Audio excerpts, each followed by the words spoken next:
Thank you very much for that. Great to be back with this group here. Love these events, so thanks for that. So I'm BJ, and really there's only really one thing you need to know about me, and that's that I was the president of the AV Club. You remember the projectors and the geeks that would roll the projector into the classroom? Well, who's laughing now, right? Okay, so Tasti D Lites is this iconic brand out of, originally became famous out of New York. And so we have like the celebrity appeal, just these customers that are just fanatical about this product. And so when they get online, interesting things happen. And now we just 6 days ago acquired this other brand called Planet Smoothie. And so now we just tripled the size of our network like overnight. And so now we're looking at around 160 retail locations between the Planet Smoothie brand that will now manage, as well as the Tasti D Lites brand that will manage. And so a lot of interesting things happen. Tina Fey, she loves Tasti D Lites, so she called us up and said, hey, we want to tape part of the 30 Rock show, a new 30 Rock show. We want to tape it at Tasti D Lites in Columbus Circle in New York. So I did that last week. And so I pulled up the video surveillance for that location. I was checking it out. It's pretty cool. So in February, that will be on 30 Rock. So kind of looking forward to that. So a lot of exciting things happening for us. It's been a really amazing year. We opened more locations than ever in the past. So a lot of growth there, a lot of change, and I get to play with all the technology stuff. Interesting that for us, social and mobile really came out of the IT discipline. I work very closely with our marketing folks, who are more kind of traditional marketing folks, but IT has really driven the social piece, which has some advantages, which I think you'll see and I'll touch on. But I really have two themes for this. And for the last 4 years, really our desire has been to, number one, reward customers for their digital activity. If they're talking about Tasti D Lites or now Planet Smoothie online, we want to reward them for talking about the brand and sharing that with their friends. The other theme is that I want to bring in the social and mobile discussion, all this virtual activity that's going online, happening online. I want to bring that into the physical space. Okay, so we're expanding globally through a franchise program and now opening in new markets. And we have to do a lot of educating people on, well, what is Tasti D Lites? So I have a slide here I brought to kind of show you if you've never had it. It's a lighter version of ice cream, is what we'll call it. And flavored soft serve. My favorite flavor is pumpkin cheesecake. So it's a great product, a lot of fun around the different flavors. And now, of course, Planet Smoothie, which I did not update these slides with any Planet Smoothie content. But that, again, is another product we'll get to interact around. And, of course, we have retail locations. So I want to bring in the social and mobile content into the physical space so people can get that virtual perspective of what others are saying around the product. And so two themes, I want to reward them for the digital activity, and I want to bring in that virtual perspective into the physical space. So we'll get into that, and a lot of that has to do with location-based marketing. So when we first started, I think the first thing any strategy should start with is listening. And as Chris mentioned, knowing that customer, well, that starts with listening. So we started listening online about 4 years ago. We, at that point, there was no representation from the brand online, but there was all these crazy things customers were saying, and I call that being socially negligent, right? So you have no interaction with your customer at this point, and businesses are still clamoring to get online and get their arms around these things. I mean, I think that's part of why we come to these kind of events, to learn from each other. But we started looking, we said, hey, let's just create all these links to these different things. And there really wasn't a strategy. It's just a bunch of arrows. So in looking back, though, we see some milestones. So it's a little hard to create a strategy, though, when there are technologies that will exist next month that don't exist today. Well, how do we create a strategy around a technology that doesn't exist, right? How do we put ourselves in a position to where we're prepared for what's coming next when we don't even know what it's going to be, right? So as I look back at some of these things, we have been able to strategically put ourselves in a position in different relationships has been a big part of it. But just, again, listening to what our customers are doing, kind of understanding the trends and thinking about how they're interacting online. So just a few of the milestones here. We were launch partners with Foursquare's check-in specials for brands. She mentioned the Twitter case study. Google offers the Latitude, and Snap is another thing that I'll talk about here. Okay, so before there were location-based services, we started doing it kind of manually, and I'll kind of explain that in this illustration here, which is one of my favorite stories. So again, as a retailer, we have customers that are online, they're mobile, they're using these applications, and before some of the technologies existed to put a mechanism in place to reward them, like say a check-in special on Foursquare, we found things like this, and this is early, actually April of 2009. And so here in New York, and I actually captured this picture, this is that Columbus Circle location I mentioned, but down the block, right next to Starbucks, is a Mr. Softy truck, okay? So if you've ever been to New York City, you have these Mr. Softy trucks that just drive around and pretty much park anywhere. And so here I was listening, and I found this customer. She says, I'm waiting for 4:30, going uptown to meet my husband to get some Tasti D Lites or Mr. Softy, then dinner with friends, ice cream. So what do you do when you see something like this?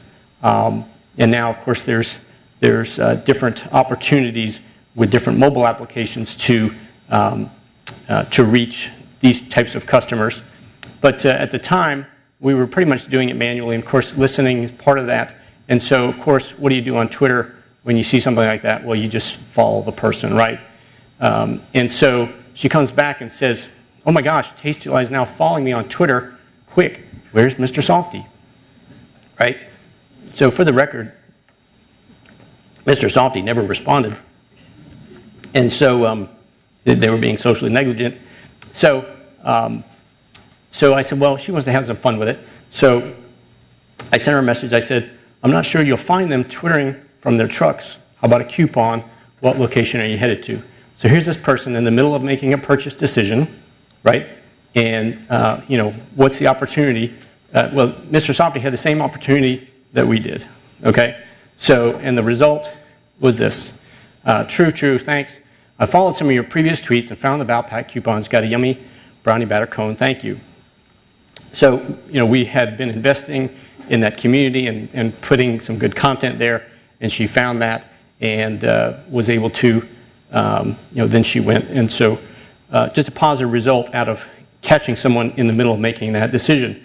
And so now, again, there are applications to let you do that in a more automated way. This does not really scale, okay? Who's going to sit there and 12 minutes after she first mentioned Tasti D Lites, we followed her, right? Who's going to sit there and do that all day? It's fun to do it once in a while, and we still see these opportunities. But I'm going to get into how we get to a point where we can kind of automate that a little bit and put systems in place to do something like this. So my quote is, we used to call it stalking, now we call it location-based marketing. And I'm certainly guilty of that. We love catching people in the middle of, or when they're sitting in Tasti D Lites, right? And they checked in on Foursquare or they're talking about it, and we respond to them while they're still in the location. That's fun, right? So we like doing that sort of thing. So we started out pretty simple. This is like one of the simplest examples. Again, this was 09. and really this then morphed into the check-in specials. So, show this message for, a deal. And so even early on, before these other mobile things came along, we were starting to prepare our people, right? So you need to really have your platform ready, but you need to have your people ready. So in our case, in a retail environment, you have these part-time high schooler cashiers, and somebody's going to walk up to them with something like this and show it to them without a paper coupon, maybe without a code on it, something like that. How do they do that? So I'll get into that a little bit more. But we started getting some recognition from different things and some kind of validation, and we knew we were kind of on the right track. So we just kind of kept going in that direction when this guy called me. It's like August of '09. This is Tristan Walker, in case you don't know him. So he called me up and he says, hey, there's this, he was a business student at Stanford, and he was part of the Twitter Business 101 case studies. And he called me up and he said, hey, there's this company called Foursquare. I'd like to get you on the phone with this guy, Dennis, and just to talk about what you've been doing with all these things and how perhaps businesses can use this application called Foursquare, which I hadn't heard of at that point. But I did, as I started doing some research, I saw that, hey, our customers were starting to use this because, primarily, again, in New York, Foursquare really primarily came out of New York there, and so a good tie-in for our demographic and our customers. So started that discussion with them and did the check-in specials. The top thing there is actually the first version of the analytics that Naveen provided to us around the check-ins for businesses. Meanwhile, we had this loyalty program, quote-unquote loyalty program, that really just consisted of punch cards, okay? And this is typical. You've probably seen this before. You buy 10, you get one free, right? Well, these locations in New York, they wouldn't accept cards across locations because they didn't know where customers were earning and redeeming these points. And so, of course, as a brand, we wanted to put in place a loyalty program across all locations where customers could go and earn and redeem points across locations, as you would expect to be able to do with a national chain. And so we were doing that, building that within our point of sale, and what we thought we would do while we were building that was, what if we allowed them to take their card and go online and register at mytasty.com, and within that online account, then they could enable, through APIs, they could enable a connection to their personal Twitter, Foursquare, or Facebook accounts, so that when their card is swiped, and they can connect or select a bunch of different messages that are kind of creative. When they do that, when their card is swiped, a message goes out to their friends and followers, and they actually earn extra points for enabling these connections. So they can earn extra points by enabling these connections to Twitter, Foursquare, and Facebook, and that tells, that shares their loyalty activity with their friends, and again, they get to pre-authorize a bunch of different creative messages so that they're all mixed up, and depending how often they go to Tasti D Lites, you may or, obviously that's going to tell how often they get these messages sent out. So this gives an example. I'm at Tasti D Lites Nashville. I bet I got more Tasti Rewards points than you. That one even has a link to a coupon for her friends. So her friends could potentially benefit from her loyalty activity, and she's getting extra points back for that. The kind of cool thing is we said, hey, while we're doing this, because we originally started with just Twitter and during development, and then I said, hey, well, why couldn't we, Foursquare's got an API, why couldn't we do that? And so they turned that on, and the kind of cool thing is that it checks you in automatically on Foursquare. Okay, so now we've taken an active check-in on your mobile device and turned it into a passive check-in just through the swiping of a loyalty card. Now, you might ask, well, why did you go to a plastic card instead of just going to an app or something like that? Like you could just scan something on your app or whatever. Well, in New York, a lot of these customers, for many years, they were using these punch cards, and actually to take them away from some of them was an actual was difficult. So getting them to a plastic card was one step. Taking them and skipping over the plastic card and going from a punch card to a mobile app would have not been good for our customers. I don't think the adoption would have been there. So what's next? Yeah, there's probably something mobile next coming with this program. So because this is fully integrated with our point of sale system, we get a lot of cool data. So again, I'm the IT guy. I like to measure stuff and build things, engineer things so that you can measure the other side of it. So we can see, kind of the network preferences and the adoption of the program overall, of course. But this is really the cool chart that I like to share. So in thinking about, well, how do we know, the types of applications that our customers are going to use? And as I look at this data, what I did here is I segmented out the people that were enabling these connections to Twitter, Foursquare, and Facebook, and I compared them with our core loyalty customer. Okay, so the core loyalty customer in this chart is represented by the treat card. Okay, and then I segmented out again those that were enabling exclusive connections to Facebook, Twitter, and Foursquare, and plotted them on this chart based on the frequency of their visits and their average sale. And you can see which one is closer to the core customer. So as new apps are coming out, I can say, hey, would my customers, adopt this? How likely would they be to, engage here? What's next for us as I look in the future? Now I have this data that helps me. Of course, we have down to the item level detail of what they're purchasing, so you can imagine the kind of information that we're pulling out of this program. Some of the side effects, you might be asking, well, where's the ROI in this? We know, because of the basis of the program, if you think about it, the basis of the program, which I didn't mention, you spend $1 and you get a point. When you get to 50 points, you get a free medium cup or cone. So basically, I'm incentivizing you to spend more, and psychologically, they're spending more so they can earn those points faster, so they can get to their freebie faster. So if loyalty customers spend more, and I'm adding features and benefits to the loyalty program, I have more people spending more money. Okay? So I know if we get those cards into those people's hands, that's kind of the start of the funnel, and then they can go on to mytasty.com, we get their email address, and then from there, they can enable these social connections, and then they're sharing their loyalty activity with their friends. They're earning extra points for doing that. But again, now we have millions of these impressions going out on these social networks. People are learning about Tasti D Lites for the first time because of these things. So I think in Chris's funnel there, actually Jeremiah's funnel, right? I think we've hit a couple of points on that already, and I'm going to get to a couple more. So think about the search, the influence on search results.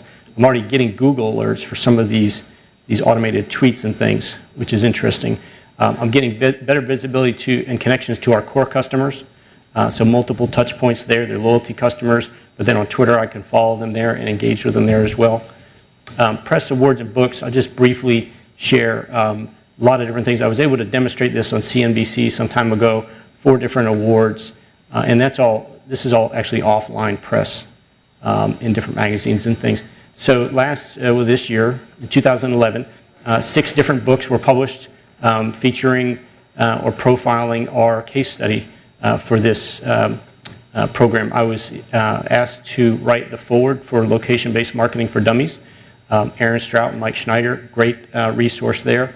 And all of these are great. So if you're looking for additional resources on location-based marketing, there are some really good ones here.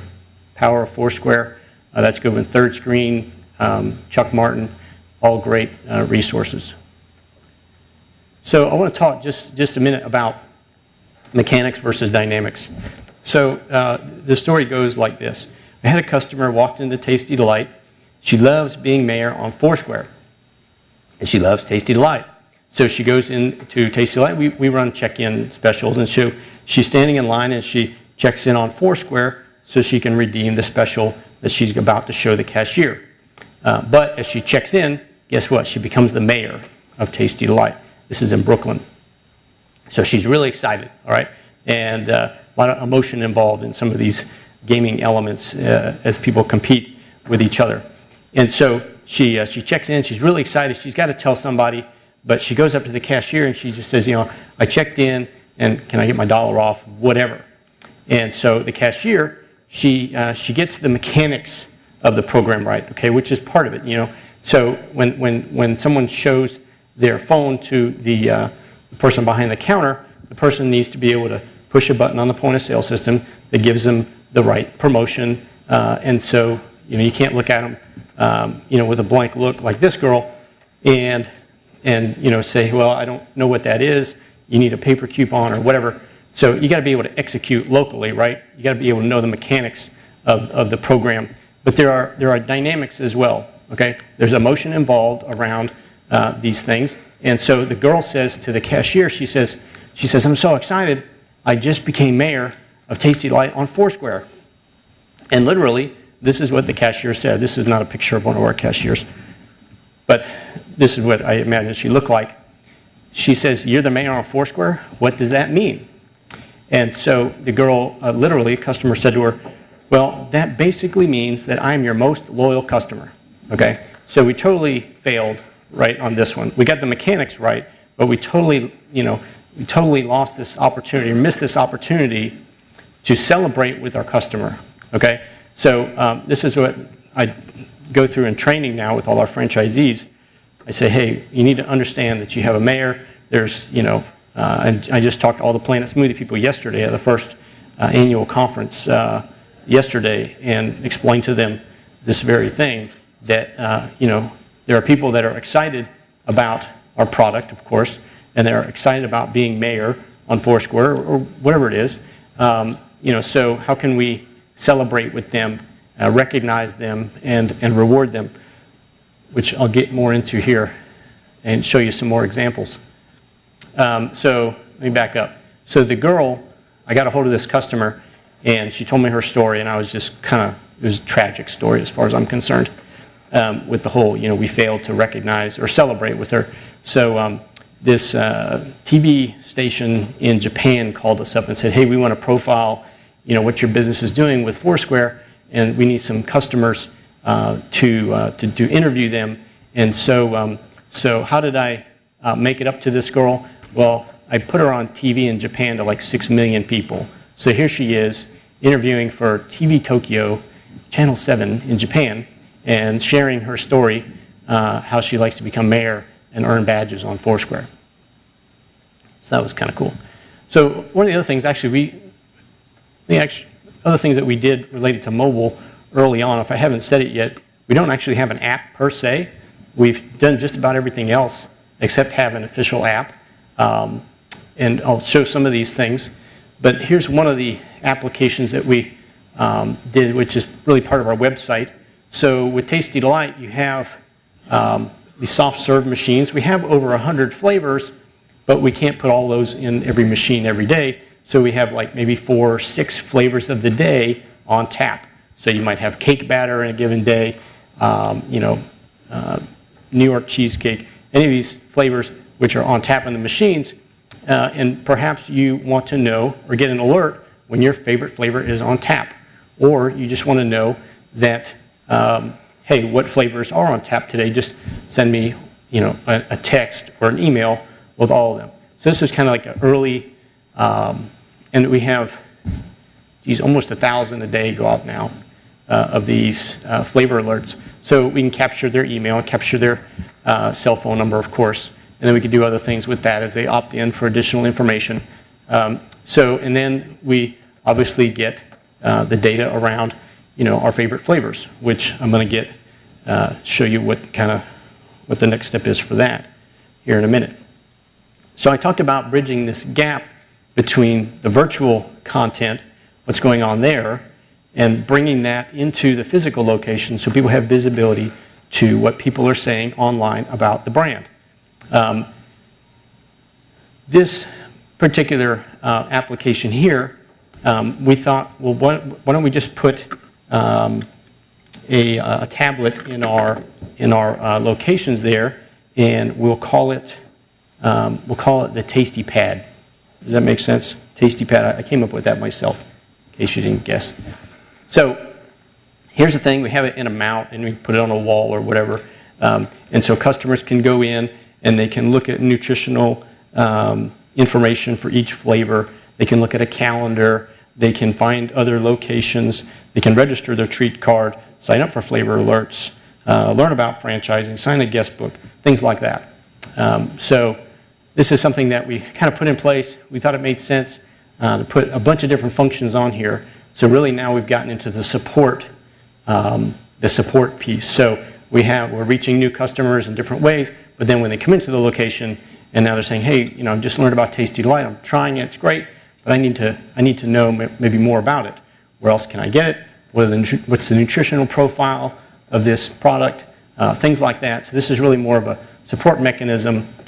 We also use within here QR codes. Let's see if this will come up. So that they could just scan with their phone. And this is where I call bridging the gap. Now they're taking that information with them, right? So they just scan it, and they want to take that, which is just various links to Facebook, Twitter, flavor calendar, things like that. So you can scan that and now take it with them, which is kind of what we want them to do. So behind this, we put Google Analytics behind all this so we can tell what they're using.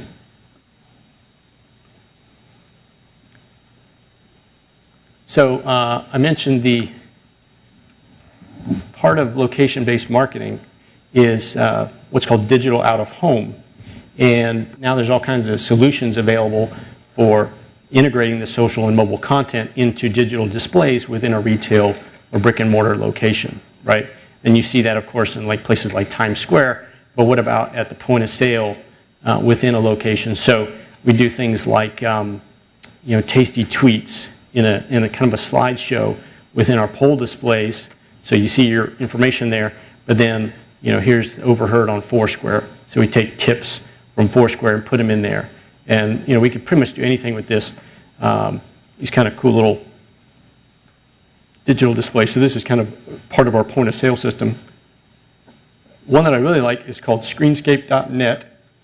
Very affordable solution, really slick interface where you can now put all this social and digital content in a big display, in a TV or whatever you can look at in a browser. You can put it on a tablet, but you can it'll show who the mayor is, things like that. You can put an RSS feed on there. You can put videos and photos.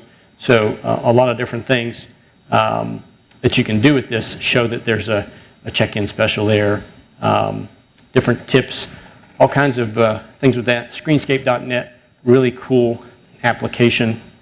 One of the things I like to do is on our Twitter account, we favorite different tweets, right? And then we take that RSS feed of those favorite tweets and run that across the bottom of the display. So it's basically moderated, right? And all I have to do as we're managing the Twitter feed is favorite tweets and then just run across the bottom of the screen. Kind of a no-brainer there. Oh, a bonus slide. So this is kind of what I want to do next, and actually just now coming out of development is a flavor leaderboard. So imagine this within Facebook, but also within a physical location, and it's almost like a menu board integrated with Facebook. So imagine looking at all these different flavors, and here's the number of likes for each different flavor.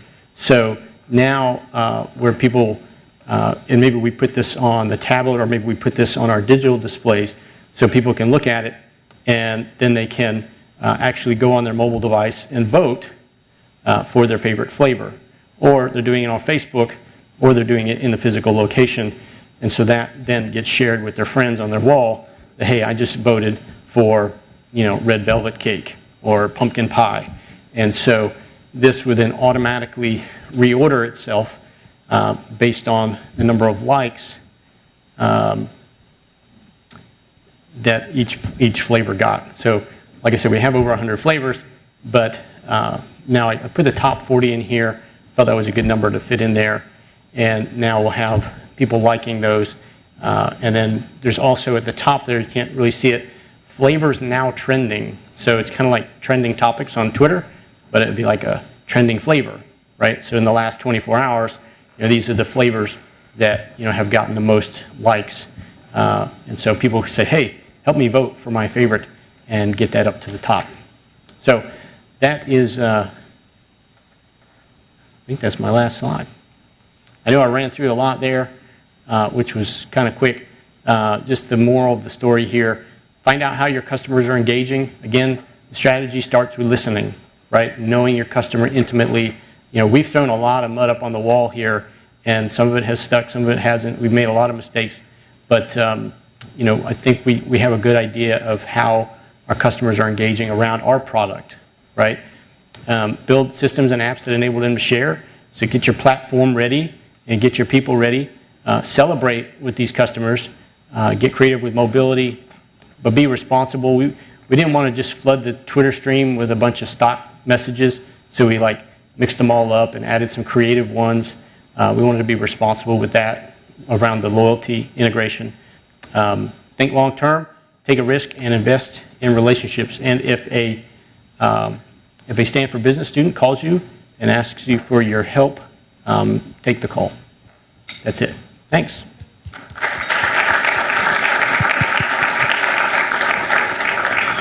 We do have time for questions. So if you have a question, just raise your hand and I'll come over to you. All right.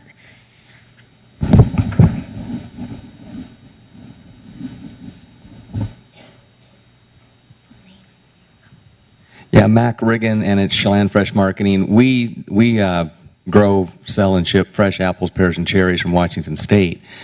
And some of the things you guys do is really fascinating to me. And just like with Starbucks, the challenge we have is we don't have a storefront that engages the customer like you guys do. So maybe you could give me some advice as how would I engage the customer, like if they bought a bag of apples, there might be an app where they go on a game, and eventually after they buy enough, they become the mayor of our city, and that gives them a free bag of apples. But see, we have a barrier between us, and that's the store, whether it's Walmart, Safeway, or whoever. So can you give me some advice on how I might utilize what you guys are doing from our perspective? Do you have retailers that are selling your products or no? Yes. Okay, you do. But we're selling through them, so we don't engage we don't have a store that they come and buy apples right from us. We're shipping to a DC at Walmart, and then it's going out to all the stores. And yeah, so a couple options there, I think, for you, and I've seen this before, and sometimes you have to kind of help some of the retailers and say, hey, there's these location-based applications. Can we co-opt and sponsor some check-in specials? And so we want to make our products available and perhaps provide some kind of offer promotion around our products, but they're gonna manage that location-based campaign within certain applications. So there's one I've seen CPG companies do that, where they're co-opting with a retailer that have the brick and mortar presence, that have the location-based applications that they're using. Sometimes you have to help them, with that and educate them on that. So I think coming to an event like this, you kind of hopefully are getting the learning and then be able to provide the leadership for them if they don't understand that. But many of them are coming around to that, so co-opting with them would be one option. And there's different applications that are coming out now that perhaps along the lines of what you're saying about the mayor, I think badges would be kind of fun to do around a product. So for us, we want to get to a point where within our loyalty application, if you go to Tasti D Lites 3 times in a day, maybe you get the brain freeze badge, right? So could you do something like that around a loyalty? And these technologies are emerging every day to do things just like that. So it's just really a matter of time before someone comes up with a solution that you can just turn on for your customers. I actually have a follow-up question to that. With badges, what's the process of getting a badge? So if he wanted to do that, I mean, from my understanding, it's expensive and a long process, and they don't approve everybody. Do you know more about that? Well, specifically with Foursquare, yeah. I mean, the first step is to get out your checkbook. But Yeah, so, and they're not even gonna, it's got to really fit within, what Foursquare's wanting to do with that community. So, not everyone, they're not going to approve all of those. And if you can imagine the requests that they get for that type of thing, everybody, hey, I want a badge, they get all kinds of creative ideas. But, I think by limiting it, they're really making, it more sticky by limiting it in that way. But yeah, you look at someone like Starbucks, I kind of heard the numbers of what they're paying, and it's outrageous, from my understanding. So probably not something that, but there are other things that are coming out that will allow you to do the same thing. Hi, Tim White Armour at Ketchum. So to beat out Mr. Smoothie Truck takes a lot of people. So I was curious how you're staffed, because we have clients that we do the full service. It's almost 24/7, social media, mobile, and then some clients that have it completely in-house. So just curious how you're staffed to keep up with all that. Yeah, I think thus far we've done a good job of managing that. I think this year coming up is going to be we're going to have a scaling issue. So turning on things like the Foursquare check-in specials allows us to automate that and scale it, across the locations. So we're not having to, there is something to offer the customers there. And I have a whole, opinion on, outsourcing all these things and outsourcing that. You miss a lot of the intimacy, I think, when you start doing that. And you certainly can. You can just pay somebody, say, here's a budget line item. I'm going to outsource all this stuff. Long term, I don't think that's going to be good. But so as much as you can, getting into getting people into it culturally at Tasti D Lites and now Planet Smoothie. That's what we want to do. We want everybody to be online, to be creators, to interact with customers, so that we have that knowledge. We have that relationship there. And I like to say, you can't outsource relationships, right? But how do you scale that, which for us is going to be a big year here in 2012, I think, to be able to do that. But you do that through your people and empower them and say, hey, let's get online. But it starts with showing them, and part of my job is showing them, hey, look at this content that's out there. And yesterday I was showing the Planet Smoothie folks and just going on Twitter and reading some of these tweets. And when they start seeing this stuff, one of the things that I like to do is just take and put in my Outlook an RSS feed of different search terms or at replies for Tasti D Lites. Then it's just in my Outlook interface, and I see right in there, it's kind of like a new email, So you get quick access to that. So there's tools for that, and again, being an IT guy, you have a little bit of an advantage with those things. But so teach your people, hey, and it starts with showing them, but then teaching them how to listen, and then getting them to do that, and then you'll get some that jump on it and hopefully scale it that way. Oh, I think there's like 7 of us that are actually are administrators of like our Facebook page. So, but really, there's only 2 or 3 of us that actively tweet or engage and things like that. So. Hi, I'm Emily DeMore-Pardo from Big Y Foods. We're a supermarket chain. Right. So we have a loyalty card. Did you do a lot of the integration, like with Facebook and the development of these systems in-house, or did you work with other companies? And specifically, I'm really interested in, this sort of scan your loyalty card and be able to post, hey, I just was at Big Y and milk's on sale, kind of a thing. Yeah, so, and a little disclaimer required there, I think. So we had our point of sale company help us with that integration. We were doing the loyalty layer on top of their software. All of our locations have the same hardware, software, and loyalty processor. That's kind of the starting thing that you have to have. And a lot of brands say, well, geez, that'll never happen with us. But so that's your first challenge. And so what happened was, as we launched this with this company, the point of sale company, they looked at the success of the program and they said, hey, we want to spin this off and make this available for other retailers. So they came to us and said, hey, do you guys want to be part of this? And we said, yeah, that makes sense. So we kind of have some investment there, or some equity there. with that. And it's a solution that's called SNAP, Social Network Appreciation Platform. So if you go to snapforbusiness.com, that concept, which I just outlined with the automated tweets and everything and the Foursquare check-in specials, that is now available for any merchant or retailer. There are loyalty processor integrations that are happening, point-of-sale integrations that are happening. But snapforbusiness.com, that's the solution that's now available, now 2 years after we launched the original project. So, Randy Ziegler, EMC. Hey, you said it yourself, you guys throw a lot against the wall, and I'm curious your philosophy toward kind of measuring what's working and kind of more importantly backing away from things that aren't working. Right. Yeah, so try to develop things quickly, see if they work, engineer them so that you can measure the results, right? So you have to do that from the beginning.